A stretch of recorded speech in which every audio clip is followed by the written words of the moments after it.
उधर कॉरिडोर में खड़ी अवंतिका शिवाय का ये रूप देखकर घबरा गई और उसने अपनी आंखें बंद कर ली। उन बॉडीगार्ड्स की चीखों से पूरा कॉरिडोर गूंज उठा था। कुछ सेकंड्स के बाद जब आवाज थमी तो अवंतिका ने अपनी आंखें खोल ली। सामने जो नजारा था उसे देखकर उसका मुंह खुला का खुला रह गया। शिवाय की शर्ट खून से लथपथ तो थी, लेकिन उसके शरीर पर एक भी घाव नहीं था। शिवाय ने अपने हाथ से चाकू फेंका और फिर अवंतिका की तरफ देखकर मुस्कुराने लगा। शिवाय को सही सलामत देखकर अवंतिका की जान में भी जान आ गई थी। शिवाय ने अपने हाथ में लगा खून अपनी पैंट पर पोंछा और फिर अवंतिका के बालों को ठीक करते हुए बोला था ना 5 मिनट। यह बात सुनकर अवंतिका भी मुस्कुरा दी। कुछ सेकंड्स के बाद जब शिवाय अवंतिका का हाथ थामकर सीढ़ियों से नीचे आया तो विकी यह नजारा देखकर हक्का बक्का रह गया। उससे तो लगा था कि वह शिवाय की लाश देखेगा, लेकिन यहां तो शिवाय जिंदा था। यह देखकर विकी का गुस्सा और भी बढ़ गया, लेकिन वो कर भी क्या सकता था। शिवाय ने गुस्से भरी नजरों से विकी को देखा और धीरे धीरे उसकी तरफ बढ़ने लगा। जैसे जैसे शिवाय उसके पास आ रहा था, विकी का गला सूखता जा रहा था।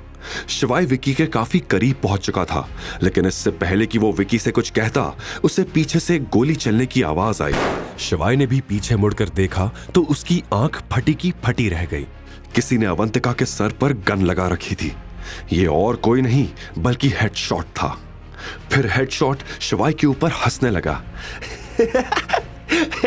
क्यों बे आशिक, अब तो हार मान ले या निकालू तेरी लैला की जान।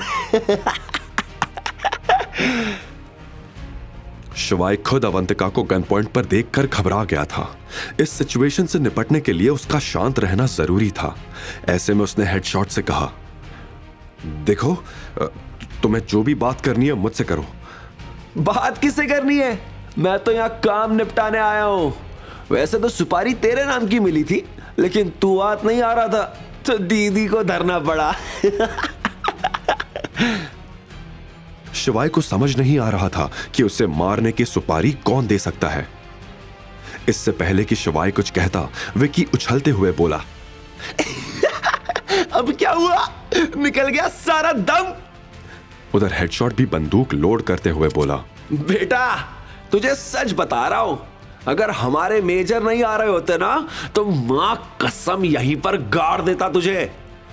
शिवाय हेडशॉट की यह बात सुनकर अचानक से शांत हो गया। उसे हंसी आ गई। मेजर? तुम्हारे मेजर की मेरे सामने कोई औकात नहीं है। शिवाय की यह बात हेडशॉट को पसंद नहीं आई थी। असल में हेडशॉट जिस मेजर के बारे में बात कर रहा था वो और कोई नहीं बल्कि शिवाय ही था। हेडशॉट ने अवंतिका के सर से बंदूक हटाकर शिवाय पर निशाना साधते हुए कहा, हंसता है हमारे बॉस पर, हमारे मेजर का मजाक उड़ाता है।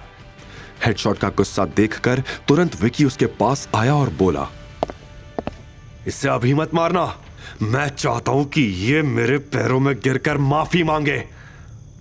सुना तूने? जल्दी से पैरों को लपक ले। हेडशॉट ने जोर देते हुए शिवाय से कहा। शिवाय ने एक गहरी सांस ली और बोला, जो करना है कर, पर मैं माफी नहीं मांगूंगा। अबे माफी तो तेरे बाप को भी मांगनी पड़ेगी। और यह कहते हुए हेडशॉट ने बंदूक दोबारा अवंतिका के सर पर लगा दी। यह देखकर अवंतिका भी घबरा गई, लेकिन अब शिवाय के चेहरे पर कोई डर नहीं दिख रहा था। शिवाय जाके सोफा पर बैठ गया। अवंतिका भी कुछ समझ नहीं पा रही थी। 3 तक गिनूंगा, अगर तू मुझे विक्की के पैरों में नहीं दिखा तो इसका आज चैप्टर क्लोज। यह सुनते ही अवंतिका ने अपनी आंखें बंद कर ली। हे महाकाल, बचा लो। लेकिन शिवाय के चेहरे पर एकदम शांत भाव थे। हेडशॉट को घूरते घूरते शिवाय ने अपनी जेब से सिगरेट का पैकेट निकाला। उसने पैकेट में से एक सिगरेट खींचकर बाहर निकाली, होठों के बीच फंसाई, फिर बिना परवाह के पैकेट को टेबल पर उछाल दिया।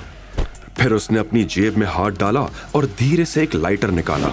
उसकी उंगलियां मेटल के ठंडे एहसास पर ठहरी और एक हल्की सी मुस्कान उसके चेहरे पर आई, जैसे ये लाइटर उसके कई दफन राजों का गवाह रहा हो। अचानक ही अवंतिका को यह महसूस हुआ कि उसके सर पर लगी बंदूक अब हिलने लगी थी। अवंतिका ने जब आंखें खोलकर देखा तो उसे पता चला कि हेडशॉट के हाथ कांप रहे थे। सिर्फ हाथ ही नहीं बल्कि उसका पूरा शरीर ही कांपने लगा था। सर से पसीना टपकने लगा था, सांसें लंबी हो चुकी थी।